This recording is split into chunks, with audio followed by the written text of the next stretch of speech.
Hello everyone, आप सब कैसे हैं। मैं उम्मीद करता हूं कि बहुत अच्छे होंगे और अपनी पढ़ाई को बहुत अच्छे से कर रहे होंगे। मैं Akash Kumar Bhadana ICT virtual classroom में आपका बहुत बहुत स्वागत करता हूं मेरे प्यारे बच्चों। लंबी छुट्टी के बाद आप लोग अपने स्कूल आए हैं और मैं उम्मीद करूंगा कि आपका सभी बच्चे जो हैं अब नई तरह से नई ऊर्जा के साथ अपनी पढ़ाई को बहुत अच्छे से प्रारंभ करेंगे और सारे विषय पर अपनी पूरा फोकस आप लोग बना कर रखेंगे। जैसे ही पढ़ाई का नाम लिया, जीएससी बछवान के बच्चों पे एक अजीब सी मुस्कुराहट आ गई। जीएससी बछवान के जो पीछे बच्चे बैठे हैं ना, खास करके 3 बच्चे, white shirt, red track suit और ग्रे शर्ट, आराम से बैठिए। सब स्कूल आपको देख रहे होते हैं, टीचर पढ़ा रहा होता तो हमारी जिम्मेदारी होती है एटलीस्ट अगर आपको आता है अच्छी बात है, लेकिन आप कम से कम बैठ के सुने। जो और बच्चे पढ़ना चाह रहे हैं आप उन्हें देखते चलिए। क्लियर है? चल, तो आज हम लोग जो है, आपकी बुक है हमारे अतीत, हिस्ट्री की बुक है, उसका चैप्टर नंबर 3 हम लोग प्रारंभ करने जा रहे हैं, क्योंकि चैप्टर नंबर 2 को हम लोग बहुत अच्छे से पढ़ चुके हैं, देख चुके हैं और उसको समझ चुके हैं। तो आज हम चैप्टर नंबर 3 के अंतर्गत, क्लियर है, हम इसको आपका बहुत अच्छे से देखेंगे और बात करेंगे। तो चैप्टर नंबर 3 में बेसिकली जो है, हम मेरे प्यारे बच्चों, हम लोग बात करने वाले हैं इसमें दिल्ली सुल्तान की, कि दिल्ली के जो सुल्तान थे उनके विषय में पढ़ेंगे। आप जानते हैं कि एक समय ऐसा रहा है जहां पर दिल्ली सल्तनत ने पूरे उपमहाद्वीप पर, यानी कि आप कह सकते हैं पूरे भारत पर आपका शासन किया है। तो उनके कुछ शासन व्यवस्थाओं को, उनकी कुछ आपके चीजों को, कौन से शासक रहा, क्या नीति थी, कैसे कुछ था, दिल्ली में कौन उनसे पहले रह रहे थे, उनके विषय में हम लोग पढ़ेंगे। अच्छा, आपको पता होना चाहिए, हिस्ट्री हम लोग इसलिए पढ़ते हैं ताकि अतीत का हमें पता रहे। अतीत का मतलब होता है पास्ट। क्लियर है? अगर हमको अतीत का पता होगा, पास्ट में क्या हुआ है, तो हम अपना प्रेजेंट और फ्यूचर में उसको देखकर चल सकते हैं। क्लियर है? आइए हम लोग प्रारंभ करने जा रहे हैं। चैप्टर नंबर 3 है, सभी बच्चे ध्यान देंगे अच्छे से, ठीक। और इसी में सबसे पहले आप देखेंगे, अब कह रहे हैं कि अध्याय 2 में, यानी चैप्टर नंबर 2 में, कि देखिए कि कावेरी डेल्टा क्षेत्र जैसे बड़े राज्यों के केंद्र बन गए थे। आपको सबसे पहले पता होना चाहिए कि कावेरी नदी कहाँ बहती है, और नदी के साथ आउटफ्लो, यानी कि जहां पर अंततः वो जाकर आपका समुद्र में गिरती है, समुद्र में गिरने से पहले अपने जो बहाव को चौड़ा करती है, उस क्षेत्र को बोलते हैं डेल्टाई रीजन। क्या बोलते हैं? डेल्टाई रीजन। क्लियर है? जैसे बड़े, आपको पता। अच्छा चलिए, ये आपके लिए होमवर्क का क्वेश्चन है कि जो कावेरी नदी है वो कहां पर, किस राज्य में अपना डेल्टा बनाती है, लिख लीजिए। ये कल आपको बताना है कि कावेरी नदी किस राज्य में अपना डेल्टा बनाती है, यानी कि और कहां पर गिरती है, बंगाल की खाड़ी में गिरती है या फिर अरब सागर में गिरती है। चलिए आगे बढ़ते हैं। क्या आपने गौर किया है कि अध्याय 2 में ऐसे किसी राज्य का जिक्र नहीं है जिनकी राजधानी दिल्ली रही हो? क्या रही हो? आपका कैपिटल, राजधानी दिल्ली रही हो। देखिए, दिल्ली आज भी, प्राचीन समय में भी, मध्यकाल में भी और आज आधुनिक तौर पे भी कैपिटल के रूप में बड़ा अहम रोल अदा करती आई है, और दिल्ली को हमेशा सेंटर में रखकर सारी चीजों को देखा गया है। मुगलों की राजधानी भी आपका दिल्ली रही थी। क्लियर है? वो भले ही आगरा दिल्ली आपका शिफ्ट करते रहते थे, सुल्तान के समय में भी आपका दिल्ली पर आपका कब्जा रहा। चौहान, तोमर, राजपूतों ने भी आपका दिल्ली में कब्जा रखा था, दिल्ली को अपनी कैपिटल बनाया था। क्लियर है? और वर्तमान समय में भी हमारे देश की कैपिटल नई दिल्ली। देखिए, अब कह रहे हैं कि दिल्ली महत्वपूर्ण 12वीं शताब्दी में बना, केंद्र बना, यानी कि उससे पहले इंपॉर्टेंट थी, लेकिन जितना इंपॉर्टेंट इसको 12वीं शताब्दी में मिला उससे पहले कभी नहीं थी। क्लियर है? अब हम क्या करें, तालिका 1 पर नजर डालिए। सबसे पहले हम तालिका 1 को देखते हैं और इस पर नजर डालते हैं, क्योंकि जब तक हम चीजों को देखते हुए नहीं चलेंगे, उनको लिंक करते हुए नहीं चलेंगे, हम नहीं समझ सकते। क्लियर है? तालिका 1 को अगर आप लोग देखोगे तो बड़ा स्पष्ट रूप से आपको दिखाई देगा दिल्ली के शासक, और दिल्ली के शासकों में सबसे पहला नाम आता है राजपूत वंश, यानी कि जो लोग राजपूत वंश के लोग शासन कर रहे हैं। उसमें राजपूत वंश में एक वंश था तोमर। क्या था? तोमर। और तोमर का बहुत महत्वपूर्ण शासक थे आनंदपाल, आनंदपाल तोमर। और इनका शासन पीरियड बताया जाता है 1130 से लेकर 1145 तक दिल्ली में ये शासन कर रहे थे। कौन थे? राजपूत वंश के शासक थे, तोमर थे, अनंगपाल सिंह तोमर। इसके बाद कौन आए? राजपूत ही शासक हैं, तोमर के बाद आए चौहान। कहीं कहीं इन्हें आपका चौहान भी लिखा मिलेगा आपको, लेकिन बेसिकली क्या पढ़ते हैं हम लोग? आपका चौहान पढ़ते हैं। चौहान कब तक रहे? चौहानों का शासन रहा 1165 से लेकर 1192 तक, यानी कि जब तक तराइन की दूसरी लड़ाई नहीं होगी तब तक दिल्ली जो रहेगी चौहानों के हाथों में रहेगी। और आपने बहुत प्रसिद्ध शासक का नाम सुना होगा, जिसका क्या नाम है? इसका नाम था पृथ्वीराज चौहान। क्या नाम है? पृथ्वीराज चौहान। और आप जानते हैं कि पृथ्वीराज चौहान राजपूत वंश में सबसे शक्तिशाली शासक और प्रतापशाली शासकों में गिना जाता है उनका नाम। और ये 1175 से लेकर 1192 तक रहे, यानी कि आपकी तराइन की प्रथम लड़ाई और तराइन की द्वितीय लड़ाई को इन्होंने ही लड़ा। और जब ये आपके पराजित हो जाते हैं तभी क्या होता है भारत में आपका, आप देखेंगे मुगल दिल्ली सल्तनत की स्थापना होती है। इसके विषय में पढ़ेंगे। तो फिलहाल हमने राजपूत वंश में कौन कौन लोग शासन कर रहे थे, महत्वपूर्ण लोग, अभी तो बहुत है इनके बीच में, लेकिन जो बेसिकली महत्वपूर्ण थे उनको हमने इसमें देख लिया। क्लियर है? चलिए अब आगे बढ़ेंगे। अब थोड़ा यहां से पढ़ना शुरू करें। चलिए, है कोई बच्चा जो माइक लेकर वॉलेंटरी आपका चैप्टर को पढ़े? आप चैप्टर की रीडिंग करिए, मैं उसको बाद में एक्सप्लेन करता चलूंगा। जीआईसी निरंजनपुर, शाबाश बच्चे, बहुत बढ़िया। माइक ऑन करें, मैं आपको अनम्यूट कर रहा हूं, बोलिए। गुड मॉर्निंग आपकी सर। आवाज आ रही है? Good morning. क्या नाम है आपका? वर्षा। ठीक है वर्षा, आप पढ़ना प्रारंभ करो बेटा। तालिका 1, तालिका 1 पर नजर डालिए।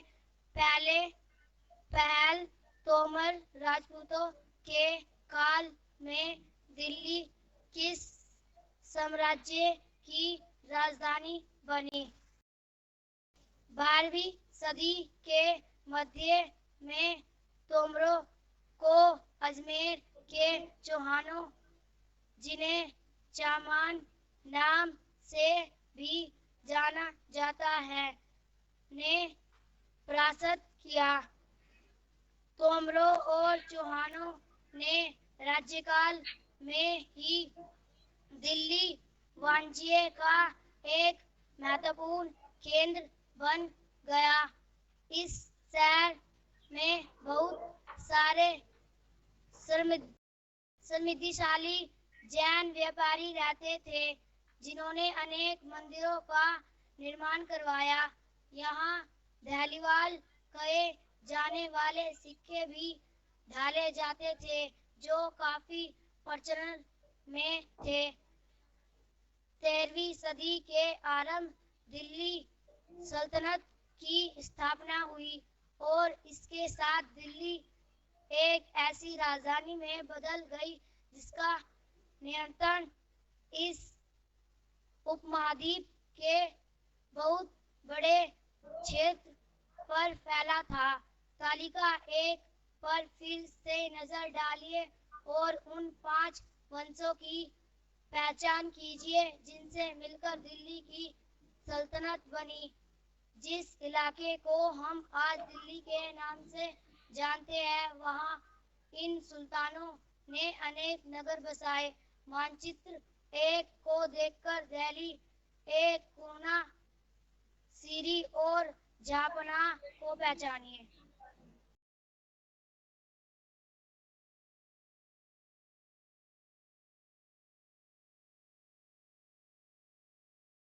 दिल्ली के सुल्तानों के बारे में जानकारी कैसे?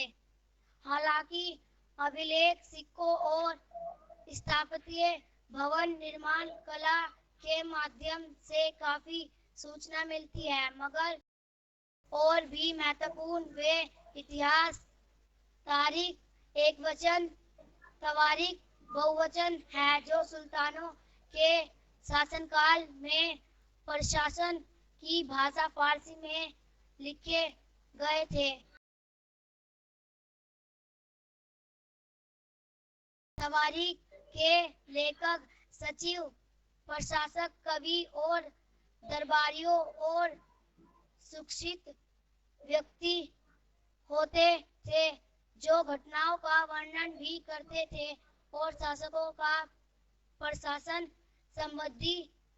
संबंधी सलाह भी देते थे। वे न्यायसंगत शासन के महत्व पर बल देते थे। न्याय बहुत बढ़िया। चक्र थे। वर्षा, आप बैठ जाओ और कोई दूसरा बच्चा पढ़े, आप भी पढ़िए। शाबाश। और कोई बच्चा? Good morning sir. Very good morning. क्या नाम है बेटे आपका? लवी। ठीक है लवी, आप पढ़ो। न्याय चक्र 13वीं सदी के इतिहासकार फर्स्ट मुदबिर ने लिखा था, राजा का काम सैनिकों के बना नहीं चल सकता। सैनिक वेतन के बिना नहीं जी सकते। वेतन आता है किसानों से एकत्रित किए गए राजस्व से, मगर किसान भी राजस्व तभी चुका सकेंगे तब वे खुशहाल और प्रसन्न हो। ऐसा तभी हो सकता है जब राजा न्याय और ईमानदार प्रशासन को बढ़ावा दे।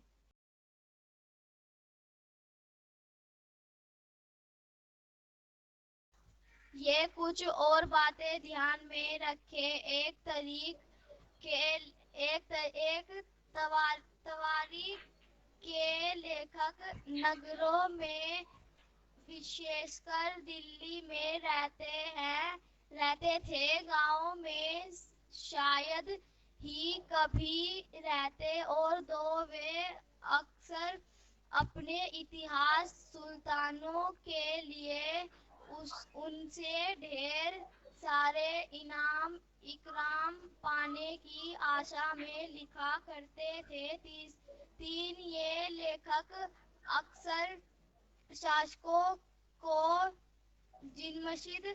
जन्मसिद्ध अधिकार और लिंगभेद पर आधारित आदर्श समाज व्यवस्था बनाए रखने की सलाह देते थे। उनके विचारों से सारे लोग सहमत नहीं होते थे। सन 1236 में सुल्तान इल्तुतमिश की बेटी रजिया सिंहासन पर बैठी। उस युग के इतिहासकार मिनहाज ए सिराज ने स्वीकार किया है कि वह अपने सभी भाइयों से अधिक योग्य और समक्ष थी, लेकिन फिर भी वह एक रानी को शासक के रूप में मान्यता नहीं दे पा रहा था। दरबारी जन भी उसके स्वतंत्र रूप से शासन करने की कोशिशों से प्रसन्न नहीं थे। सन 1240 में उसे सिंहासन से हटा दिया गया। ठीक है, आप बेटा लवली बैठ जाओ। धन्यवाद आपका, निरंजनपुर के बच्चों का। बहुत अच्छे आप लोग खड़े होकर पढ़े। चलिए थोड़ा समझ लेते हैं, फिर आगे बढ़ेंगे।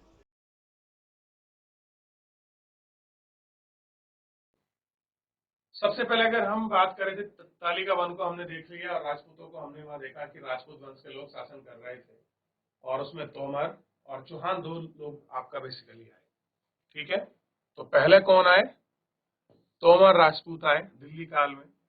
ठीक, साम्राज्य की राजधानी बनी और कह रहे 12वीं शताब्दी के मध्य में यानी कि मिड में तोमरों को अजमेर यानी कि चौहान, जिन्हें आपका चौहान के नाम से भी जाना जाता है, को परास्त किया। यानी कि जो आपके दिल्ली के तोमर थे उन्होंने क्या कर दिया, अजमेर के चौहानों को हरा दिया।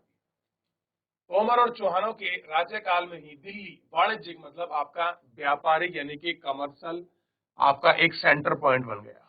ठीक, यानी कि यहाँ से व्यापार होने लगा। आप देखते हैं कोई शहर किस लिए महत्वपूर्ण हो जाता है, जब उसमें व्यापारिक गतिविधि अच्छी हो, एजुकेशन के लिए अच्छा हो, हेल्थ के लिए अच्छा हो, यानी कि कोई ना कोई फैक्टर ऐसा होना चाहिए जो बहुत डेवलप उसका फैक्टर है, तभी लोग मानते हैं। अब देखिए, इस शहर में बहुत सारे समृद्धिशाली जैन व्यापारी थे। समृद्धशाली का मतलब जिनके पास अच्छा खासा पैसा संपदा थी, वो लोग यहाँ रहते थे। कहाँ? दिल्ली में। जैन व्यापारी। आज भी देखेंगे जैन व्यापारी सबसे ज्यादा मालदार होते हैं, जैन। ठीक, जिन्हें अनेक मंदिर के का निर्माण करवाया। यह है देवली के जाने वाले आपके सिक्के भी ढलवाए। एक उन्होंने यूनिक प्रकार के आपके सिक्के छपवाए। क्लियर है? दहेलवाल के नाम से। ठीक, जो काफी प्रचलन था उस समय। 13वीं शताब्दी के आरंभ में दिल्ली सल्तनत की स्थापना हुई। कब हुई? 13वीं शताब्दी के स्टार्टिंग। ठीक, दिल्ली अब क्या हो रहा है कि दिल्ली किसके हाथों में जा रही है? दिल्ली सल्तनत के हाथों में। जहां पहले चौहान राजपूत वंश बेसिकली आपका शासन कर रहे हैं, अब राजपूतों के बाद क्या आएगा? दिल्ली में शासन स्थापित होगा मुगलों का। इसके साथ दिल्ली एक ऐसी राजधानी में बदल गई जिसका नियंत्रण उपमहाद्वीप के बहुत बड़े क्षेत्र पर फैला हुआ था। यानी कि अब राजधानी क्या, अब जो आपका दिल्ली किसके अंडर आने वाली है? यानी कि दिल्ली के अंडर बहुत सारे लोग आने वाले हैं, दिल्ली किसी के अंडर आने वाली नहीं है। तालिका बंद फिर डाली और उन 5 वंशों की पहचान कीजिए जिनसे मिलकर दिल्ली सल्तनत बनी है। वेरी इंपोर्टेंट करने वाली बात है कि जो आपकी दिल्ली सल्तनत बनी है वो 5 वंशों को हम पढ़ेंगे और उन्हीं 5 वंशों को हम लोग किस नाम से जानते हैं? दिल्ली सल्तनत के नाम से जानते हैं। तो जिन 5 वंशों ने भारत में शासन किया था उन्हीं 5 वंशों को हम लोग दिल्ली सल्तनत के नाम से जानते हैं। क्लियर है? आइए देखते हैं कि कौन से वो शासक है जिनको हम दिल्ली सल्तनत के नाम जानते हैं। पहला वंश है आपका तुर्की शासकों का वंश। किनका है? तुर्की शासकों का। तो ये पहला हो गया। ठीक, दूसरा देखिए सैयद हो गए, तीसरा लोदी हो गए,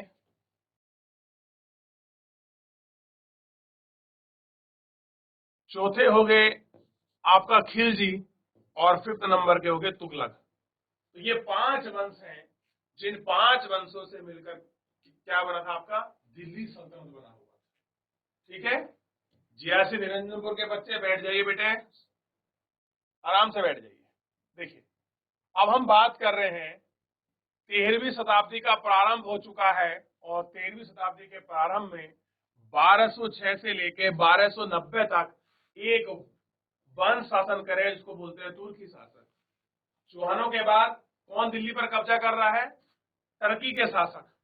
और पहला शासक बनेगा उसका कुतुबुद्दीन ऐबक। क्लियर है? जिसको लक्षवाक के नाम से भी जाना जाता है। अब देखिए ये कब रहा? 1206 से लेके 1210। इसी का दामाद इल्तुतमिश आपका शासक बनेगा और 1210 से लेकर 1236 तक रहेगा। इल्तुतमिश की बेटी बनेगी रजिया सुल्तान, एकमात्र सुल्तान, महिला सुल्तान पूरे इतिहास में आपको दिखाई देगी। इसका नाम है रजिया सुल्तान। ठीक, और रजिया रहेगी 1236 से लेकर 1240, यानी कि बहुत कम समय, मात्र 4 साल तक। इसके बाद बनेगा गयासुद्दीन बलबन। क्या बनेगा? गयासुद्दीन बलबन आपका शासक बनेगा। और बलबन के बाद आप देखेंगे जब बलबन की मृत्यु हो जाएगी उसके बाद बनेंगे सैयद। सैयद आएंगे, आपको सैयद वंश चलेगा 1414 से लेकर 1451 तक। और इसका महत्वपूर्ण शासक होगा खिजर खां। और खिजर खां के बाद आएंगे आपका लोधी वंश के शासक। और लोधी वंश में पहला शासक बनेगा बहलोल लोधी। और लोधी कब से रहेंगे? 1551 से लेकर 1526 तक। और आप जानते हैं 1526 में क्या होगा? पानीपत। नहीं, आगे बताऊंगा। अब देखिए ये कौन बनेंगे? बहलोल लोधी आएंगे आपका। बल्कि ये वाला शिफ्टिंग जो है यहाँ के बाद ये आना है, खिलजी सॉरी जो आपका तुर्की है, इनके तुरंत बाद आएंगे आपका खिलजी, और खिलजी के बाद आएंगे तुगलक। अब कौन आएंगे? खिलजी वंश। खिलजी में कौन आएगा? जलाउद्दीन खिलजी, अलाउद्दीन खिलजी, आपने पढ़ा होगा, सुना भी होगा। फिर आएगा तुगलक वंश, गयासुद्दीन तुगलक, मोहम्मद बिन तुगलक, MBT पागल बादशाह बोलते हैं मोहम्मद बिन तुगलक को। उसके बाद आएगा फिरोज शाह तुगलक, जिसने दिल्ली में आपका नहरों का निर्माण करवाया है। उसके बाद फिर कौन आएंगे? आपके सैयद और बहलोल लोदी। और आप जानते हैं जो पानीपत की लड़ाई होगी, जिसमें बाबर भारत में आएगा, वो बहलोल लोदी के साथ युद्ध करेगा, पानीपत की लड़ाई लड़ेगा।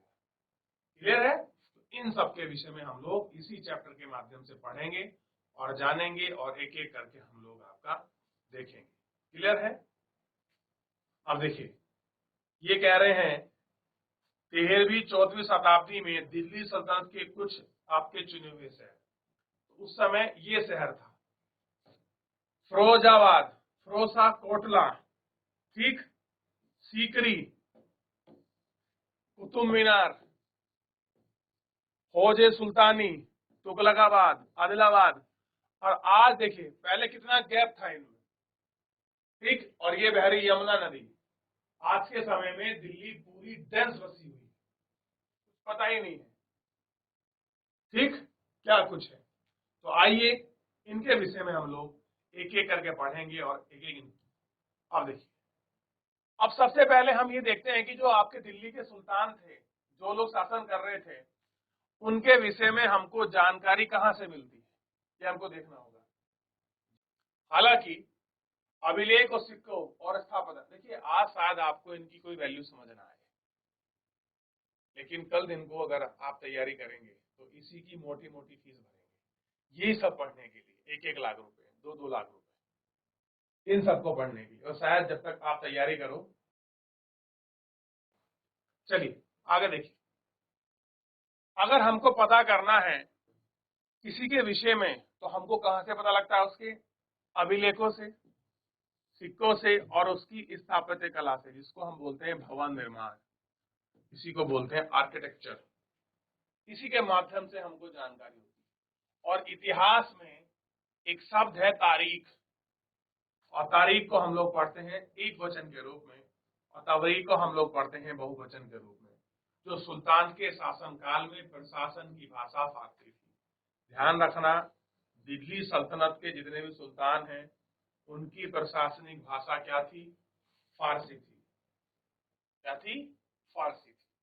अब देखिए, ये इमेज को देखिए, किस तरह से पेपर की लुगदी बना रहा है, ठीक है, ठीक, कैसे उसको गर्म किया, ठीक है, कैसे उसको लिखा, फिर कैसे उसको प्रिजर्व किया। आज के समय में एक बुक बनाना, बुक को लिखना, छापना बड़ा आसान है, लेकिन एक समय था अगर आपको एक पन्ना भी लिखना है तो कितनी मेहनत और मशक्कत उसमें करनी पड़ती है, आप ये सोच भी नहीं सकते। पहले अखबार बनाना, उसको मेंटेन करना, फिर उसको रखना, ये एक अपने आप में बहुत बड़ा चैलेंज के रूप में आप इनको देख सकते हैं, ठीक।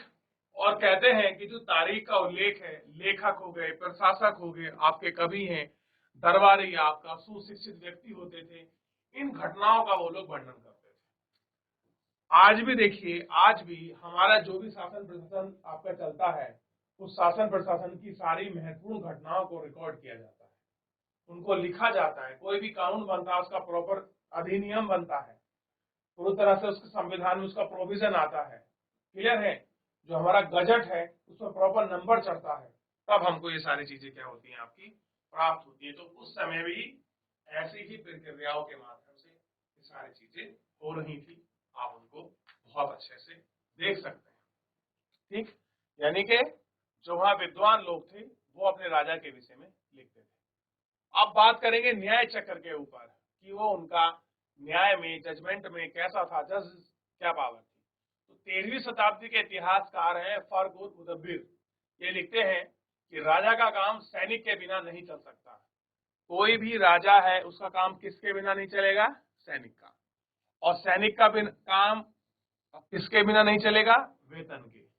और वेतन कहां से आता है? किसानों से किए गए एकत्र राजस्व से। मगर किसान भी राजस्व तभी चुका सकेगा जब वो खुशहाल होगा, प्रसन्न हो। यानी कि अगर आपको आपको बहुत बड़ा राजा बनना है तो आपको एक बहुत बड़ी सेना रखनी है। सेना रखनी होगी तो उसको आपको वेतन देना पड़ेगा, और वेतन देना पड़ेगा तो उसके लिए आपको टैक्स चाहिए। अब ऐसा तो है नहीं राजा की हल बैल लेके आपका खेत में जाए, उपज करे और पीछे पीछे 2 सैनिक चलते रहे कि मैं आपकी सेवा कर रहा हूँ, तो ऐसा तो नहीं होगा ना। उसके लिए टैक्स इकट्ठा होता है। भारत सरकार आज भी टैक्स लेती है ना सबसे। आप भी एक पेन से लेकर पेन, कुछ भी चीज आप खरीद लीजिए, हर चीज पर आपको टैक्स देना पड़ता है। तो किसान टैक्स कब देगा? इस समय में जब किसान के पास प्रॉपर अच्छी फसल होगी, किसान खुशहाल संपन्न होगा, तो टैक्स भर पाएगा। ऐसा तभी हो सकता है जब राजा न्याय और ईमानदारी प्रशासन को बढ़ावा दे। कैसा दे? राजा का न्याय अच्छा हो, ईमानदारी से प्रशासन चलाए, तो ये सारी चीजें ऑटोमेटिक क्या होती हैं, आपका मेंटेन होती चली जाती। ठीक, अब इनके विषय में थोड़ी सी और जानकारी हम लोग पढ़ लेते हैं। ये कुछ और बातें ध्यान में रखें कि तारीख को लेकर नगरों में, विशेषकर दिल्ली में रहते थे, गांव में शायद आपके कभी नहीं रहते होंगे, वे अक्सर अपने इतिहास सुल्तानों के लिए उनमें ढेर सारे इनाम पाने की आशंका से लिखते होंगे। ये कह रहे जितना भी इतिहास हमको देखने के लिए मिलता है, ये शायद इसलिए लिखा गया होगा कि मैं अगर राजा के बारे में अच्छी अच्छी बातें लिखूंगा और मैं राजा के सामने जाकर आपका खड़ा होऊंगा और मैं राजा से ये कहूं, ये राजा जी मैंने आपके विषय में इतनी बड़ा ये लिखी, तो राजा खुश होगा और राजा खुश होकर मुझे कुछ पैसे देगा। और पहले समय में ऐसा होता भी था कि अगर कोई व्यक्ति राजा की अगर तारीफ कर दे तो राजा उसके अपने गले में से माल निकाल कर आपके हीरे की माला, मोती की माला, अंगूठी वगैरह दे दिया करते थे। तो इस तरह से बहुत सारी बुकें जो हैं इनाम पाने की आशा से भी लिखी गई। ये लेखक अक्सर शासकों को जन्म सिद्ध अधिकार और लिंग भेद पर आधारित आदर्श समाज बनाए रखने की सलाह देते थे। कैसा है कि जन्म सिद्ध अधिकार मिले, कुछ राइट्स हो उनके, आपका डिस्क्रिमिनेशन की बेसिस पर कुछ चीजें थी, और एक आइडियल समाज बने, इसके विषय में वो लोग क्या करते थे, राजा को सलाह देते थे। कौन? जो उनके दरबार में थे, जैसे कवि हो गया, क्लियर हो गया, पढ़े लिखे लोग हैं, मुनीम है, मुंशी है, ये सारे लोग इनको सलाह प्रोवाइड करते थे। अब कह रहे हैं कि सन 1236 में सुल्तान इल्तुतमिश की बेटी रजिया सिंहासन पर बैठी और उसके युग के इतिहास में मिनाज ए सिराज बड़े प्रसिद्ध इतिहासकार हुए हैं। और आप कह सकते हैं कि दिल्ली सल्तनत के बारे में बहुत ज्यादा जानकारी इनकी बुक से ही मिलती है। ठीक, और इनकी बुक का नाम है तहकीक-ए-हिंद। मिनाज ए सिराज की बुक है तहकीक-ए-हिंद, यानी कि भारत की खोज जिसको कहते हैं, इन्होंने लिखी है। ठीक, इसमें नहीं है। वह क्या करते हैं, वह अपने सभी भाइयों में सबसे योग्य और सक्षम थी। कौन? रजिया सुल्तान। रजिया कौन है? इल्तुतमिश की बेटी है। इसके विषय में कौन बता रहे हैं? मिनाज ए सिराज। ठीक, लेकिन कभी भी वह एक रानी शासक के रूप में मान्यता नहीं पा सकी, यानी कि वो लड़की थी, इसलिए वो कभी शासक के रूप में मान्यता नहीं पाई। ठीक, दरबार जन भी स्वतंत्र रूप से शासक करने की प्रसन्न नहीं थे, यानी कि वो राजा बने ऐसा प्रसन्न नहीं था। कहानी थी कि एक महिला पुरुषों पर कैसे हुक्म चला सकती है। ठीक, और 1240 में उसे सिंहासन से हटा दिया। इसलिए मिनाज ए सिराज क्या बोलता है आपके रजिया के बारे में कि रजिया सुल्तान में वो सारे गुण थे जो एक शासक में होते थे, और एक बहुत अच्छी सुल्तान भी थी, लेकिन बस कमी तो एक थी कि वो क्या, वो कमी क्या थी, वो पुरुष नहीं थी, वो महिला थी। इसके विषय में लिखता है मिनाज ए सिराज, जिसको हम नेक्स्ट लेक्चर में और अच्छे से कंटिन्यू करेंगे, एक्सप्लेन करेंगे। फिलहाल मेरे प्यारे बच्चों, आज के लिए इतना ही, समय समाप्त हो रहा है। मिलते हैं नेक्स्ट लेक्चर में, तब तक अपना ध्यान रखिए, स्वस्थ रहिए, धन्यवाद।